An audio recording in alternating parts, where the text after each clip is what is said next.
بدأ يقلق. ما حدش يسمع بيني وبينك كده، انا اقلم منه. مش عارف بدأ يغازل الاخرين. يعني المساله، لا المساله فيها منطق. انا ضد حكايه ان انفانتينو برضو يقول كاس العالم يبقى 48 منتخب. القصه مش في العدد، في الليمون.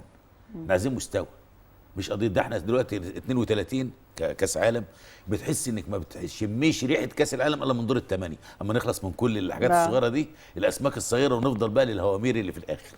ويبقى كاس عالم بجد بقى، كل مباراه كده تحس بطوله يعني. نفس الحكايه فين في افريقيا لما اقول 16 منتخب دلوقتي، ده كتير قوي. برضه انت ما بتحسش بالبطوله الا مثلا من دور الثمانيه. تيجي انت النهارده لما تقولي 16 يبقى 24، معناه ان فعلا في فرق صغيره قوي هتطلع. هي في النهايه انت بتضر البطوله، انت بتخدميها تسويقيا لكن بتضرها فنيا. المساله مش قضيه فلوس وبس. برضه لما تكون البطوله دي عامله زي البضاعه، لما تكون بضاعه لها قيمه الكل هيشتريها. لكن لما انت تقللي من قيمتها كده، طب انا في الاخر هل احنا يناسبنا في افريقيا ان احنا نلعب بطوله افريقيا كل 4 سنين زي اوروبا ولا لا؟ يا استاذه، بطوله افريقيا اللي فاتت كانت في الجابون. كويس.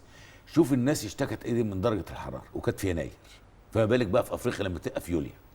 يعني هتبقى في منتهى الصعوبه. هو كده بيخدم بالمناسبه، وبيحاول يخدم الدوريات الاوروبيه اللي عامله مشاكل عشان اللعيبه الافارقه اللي موجودين في الملاعب الاوروبيه، يقول لك كده بتاثر على الدوريات الاوروبيه. يبقى انا بخدمه على حساب كره القاره. ده انا في ده يعني بقول لك يناير وكانت الدنيا حر في الجابون، فما بالك لما البطوله دي تقام في عز الصيف. احنا هو ما شاء الله شوف الحر عندنا عامل ازاي، واحنا شوف عاملين كأنه صيف لا ينتهي. تبقى فعلا مساله في منتهى الصعوبه. البعض بيشوف انه احمد بيغازل المغرب. يعني هو اول بلد يزورها بعد ما نجح كانت المغرب. كانت مصر. كانت مصر وطلع منها على المغرب. يعني كان المفترض يقعد يعني طلع منها على المغرب. جنة مصر. لكن اول جمعيه عموميه يعني بعد في المغرب، لكن هو بشكل كبير ما حددهاش يعني انها تبقى في المغرب.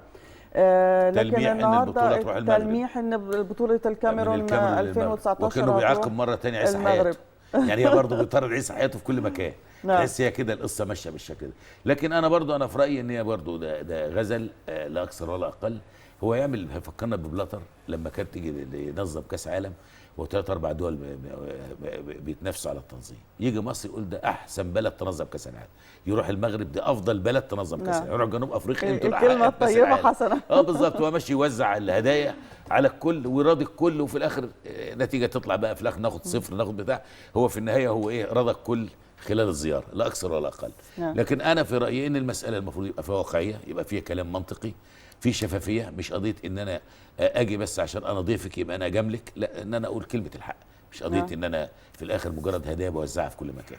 نعم. انا عايز اخد بس راي حضرتك كمان في النجوم العرب اللي لعبوا للقطبين. كان منهم نجوم كبار، مروان كنفاني، شطة، علي محسن، قاسي سعيد، عمر النور وغيره وغيره وغيره. لو تشوف تاثير هذه النجوم العرب او هؤلاء النجوم العرب، معظمهم كان لهم تاثير وبعضهم لم يكن له اي تاثير. يعني خلينا واقعيين. التاثير طبعا كان بنتكلم عن واحد زي علي محسن، بالتاكيد في فتره الستينات كان لا يقل باي حال من احوال عن نجوميه مثلا في الزمالك حماده امام ونبيل نصير والاسماء الكبيره اللي موجوده. مروان كنفاني طبعا كان حارس الاهلي الكبير برضه في مرحله الروبي، ومروان كنفاني وبعد كده عصام عبد المنعم وبعد اكرامي.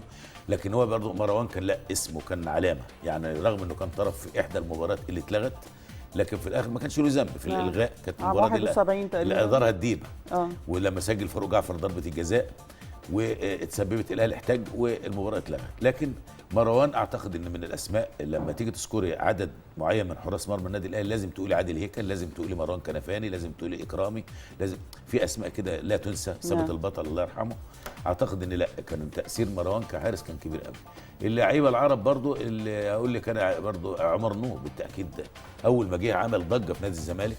وكان بدايته لو تفتكر الماتش طبعا كنت انت لسه صغير ما افتكرش. لا ما تفتكريش اكيد، بس تشوف على النت شوف على اليوتيوب. ماتش الزمالك والترسانه وعمل ضجه، وماتشات الاهلي بقى تالق فيها بشكل كبير. وانا لا انسى ان المعلق لما يكون عمر النور وسعيد ابو النور الناحيه الثانيه، وتحس كده دائما الحوار بينهم في الملعب كان ساخن. اعتقد لا كان واحد برضو من صناع البهجه في نادي الزمالك خلال فتره الستينات. نعم. انا عايزه بس اخد رسائل سريعا. مصطفى نجم طبعا لاعب فلسطيني ما ننساهوش، صحيح، لاعب للزمالك وابراهيم الكبير وانيس بوجلبان طبعا. لا اسماء كتير. نعم. في رسائل جايه لحضرتك من الساده المشاهدين،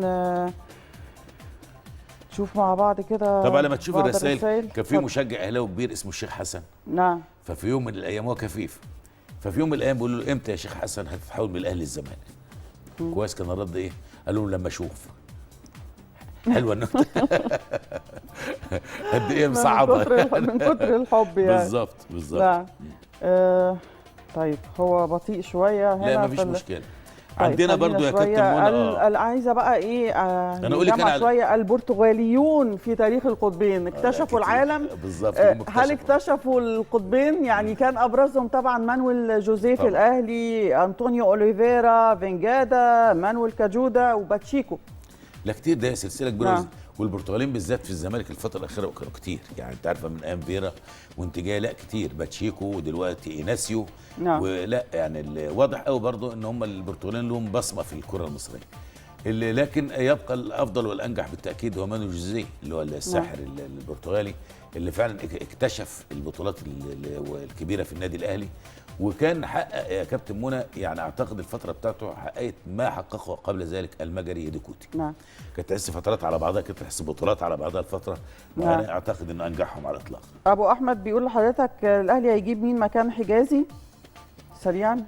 والله الاهلي اولا اعتقد ان هو برضو اللاعب مدافع وادي دجله، اعتقد بيتكلم عليه. الاهلي ما فيش مشكله خالص، يعني حتى الناس المعترضين على هذه الصفقه شايفينها من زاويه ضيقه قوي. لما حجازي يبيعوا بكل هذه الارقام، انا ممكن اجيب مدافع واثنين وثلاثه مكانه. طالما ان الفلوس متوفره بهذا الشكل الكبير. ابراهيم سلامه، ما مصير قانون الرياضه والى اين وصل؟ هو خلاص يعني هيتم العمل بيه، وفي لوائح والانتخابات هتحصل في توقيتات معينه، في توقيتات معينه السنه دي ان شاء الله. طارق موسى بيقول احب اقول ان كاس مصر هيبقى بنكهه البطولات الاهلاويه. كالوشا الجن بيقول هو من قريه القناويه، الاهلي هيكسب الزمالك 3-0. وبيسال كابتن جمال بقى ان شاء الله بقى مع طارق ان شاء الله. حفيظ مارسيليا من الجزائر، من وجهه نظري المتواضعه ان سبب تعثر نادي الزمالك في المنافسه القاريه وهزيمه المنتخب امام تونس الموسم الطويل والشاق. بالتاكيد مرهق جدا وملحم، وموسم فعلا متلاحم، ما فيش مجال خالص لاعداد ولا فتره اعداد ولا تجهيز. اعتقد ان الضغط ده كله اخشى ما اخشاه ان يؤثر على مستوى المنتخب في مباراتين اوغندا. نعم. بما اننا بنتكلم عن مقارنات سابقه، الدوري 16 فريق احسن ولا 20 و18؟ انا دايما ضد زياده العدد. نعم. لان كل ما تركزي، انت عارف حتى لما بتيجي تعمل لجنه، لما تكون لجنه من اثنين احسن من لجنه من 5 و6 ما بنخلص. كل ما تركزي يبقى بتفرق كتير. في حاجه مهمه انا عايز اقولها لك، بس دي امر شخصي في موضوع الاهلي الزمالك. انا في النهايه، انا في وقت من الاوقات خسرت انفراد غير عادي كان ممكن يبقى حديث مصر بسبب موقف ما. انا لما كنت في جريده الجمهوريه كان رئيس تحريرنا طبعا الاستاذ محسن محمد الله يرحمه، وكان رئيس القسم الرياضي الاستاذ نصف سليم.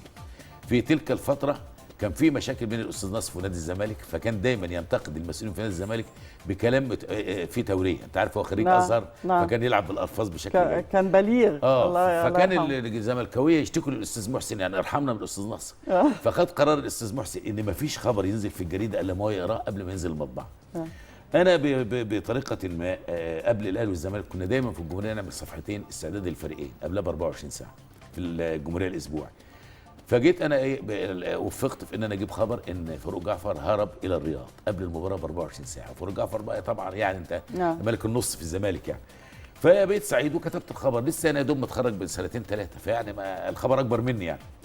فقام الاستاذ نصف شافه فقال لا، عشان يديله قوه يكتبه تاني بخط ايده. ويروح الورق كله للاستاذ محسن يشوف خط ايد الاستاذ نصف، يقوم لاغي الخبر يقول لك ده عامل مقلب في الزمالك وراح علينا الانفراد. لا الحكايات والاسرار كثيره جدا لا حول الاهلي كتب وعايزه حلقات بصراحه. صحيح نورتنا النهارده في صباح الرياضه. بشكرك شكرا جزيلا يا استاذ. انا سعيد دايما بلقائك والله. شكرا يا استاذ. الله يخليك. ان شاء الله نشوف مباراه تليق غدا بالقطبين.